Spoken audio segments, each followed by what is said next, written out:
បាទសួស្តីបងប្អូនអរគ្នាថ្ងៃនេះបន្ទាប់ពី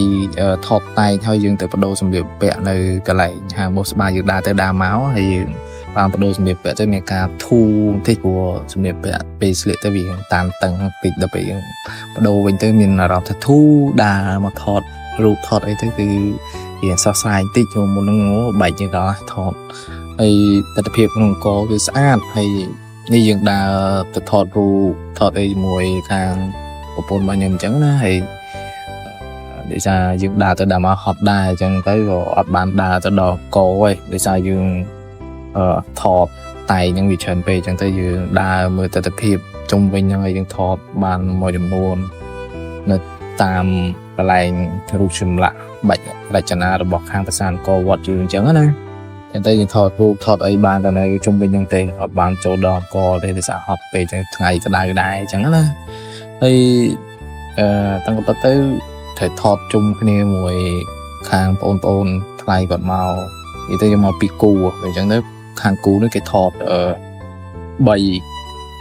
ឈុតអញ្ចឹងទៅគឺធ្វើការពេលអញ្ចឹងគេទៅថតលេងផ្សេងអញ្ចឹងពួកខ្ញុំនៅដើរលេង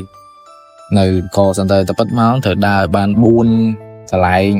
អញ្ចឹងយើងថតបានច្បិចយកទស្សនវិជ្ជាទីកន្លែងណាស្អាតអញ្ចឹងទៅយើងចេះថតទៅហើយក៏មិនអ្នកជំនាញដែរគាត់យើងធ្វើ vlog ដើម្បីដើរលេងសប្បាយអញ្ចឹងណាហើយទស្សនវិជ្ជាគឺចំនៅកន្លែងដំបងកអញ្ចឹងណាកន្លែងខ្លោងទ្វារទី1អញ្ចឹងទៅមានទស្សនវិជ្ជាបានអញ្ចឹងឥឡូវយើងចូលទៅដល់ប្រាសាទបាភួនម្ដងអញ្ចឹងមកដល់ប្រាសាទបាភួននេះយើងដើរមើលទស្សនវិជ្ជាដូចថាខាងប្អូនហ្នឹងគាត់ថតតែងនៅប្រាសាទបាភួនហ្នឹងអញ្ចឹងទៅក៏យើងមកលេងហ្នឹងទៀតដើម្បីមើលពួកគាត់ថតហើយនៅអញ្ចឹងណាហើយទៅភាសាហ្នឹងគាត់ថតចុងក្រោយព្រោះគាត់ថត3កន្លែងហើយអញ្ចឹងទៅនេះពួកគាត់មកថតតែគាត់3ឈុតអញ្ចឹងទៅគឺគាត់ថតយូរជាងពួកខ្ញុំថតតែមួយឈុតទេដោយសារសួរមួយឈុតទៅថតតែផ្លែទៅហើយពួកគាត់នៅយូរដោយសារថត3ឈុតតែពួកគាត់ថតស្អាតណាហើយនេះគឺនៅប្រាសាទបាពួនហើយនេះទស្សនវិជ្ជាដែលនៅក្នុងប្រាសាទបាពួនហ្នឹងគឺមានបឹង2សងខាងហ្នឹងមានពណ៌ទៅដោយបៃតងស្អាតឃើញហើយថតរូបគឺស្អាតមែនតើអញ្ចឹងទៅ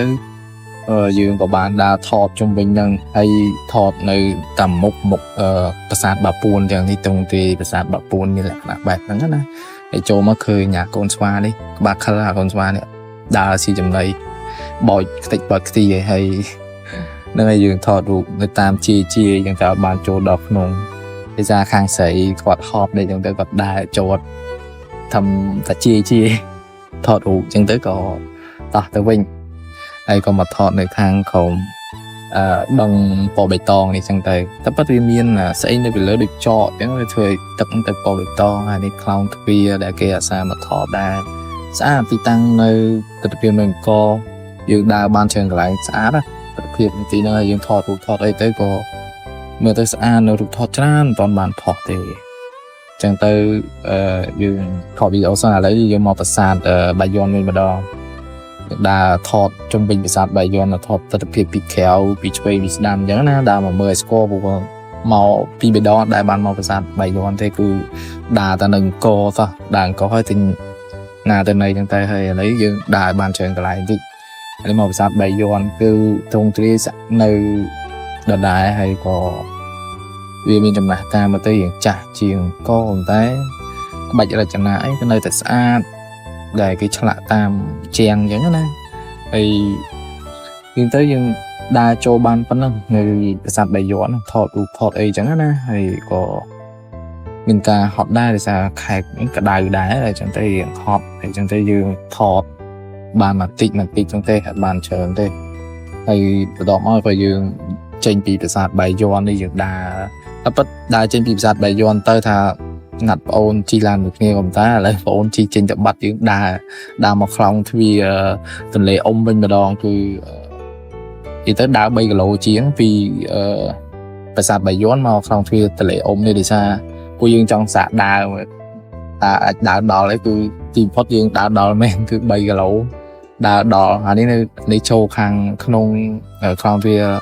ទន្លេអ៊ុំអានេះយើងដើរចេញទៅក្រៅវិញអានេះទស្សនវិជ្ជានៅខាងក្រៅនៃខ្លោងទ្វារទន្លេអ៊ុំតែទស្សនវិជ្ជានឹងស្អាតគេអាសាមកថតនៅកន្លែងណាព្រោះ មើលទៅឃើញមានបឹងមានកន្លែងខ្លងទ្វារគួរឲ្យចាប់អារម្មណ៍គេអាសាមកថតហ្នឹងណាកន្លែងគឺស្អាតណាមានក្បាច់រចនាអីតាមហ្នឹងទៅហើយវីដេអូមានតែប៉ុណ្្នឹងទេគឺចាំមើលវីដេអូក្រោយទៀតគឺនឹងធ្វើឲ្យបានស្អាតជាងនឹងទៀតបាយបាយ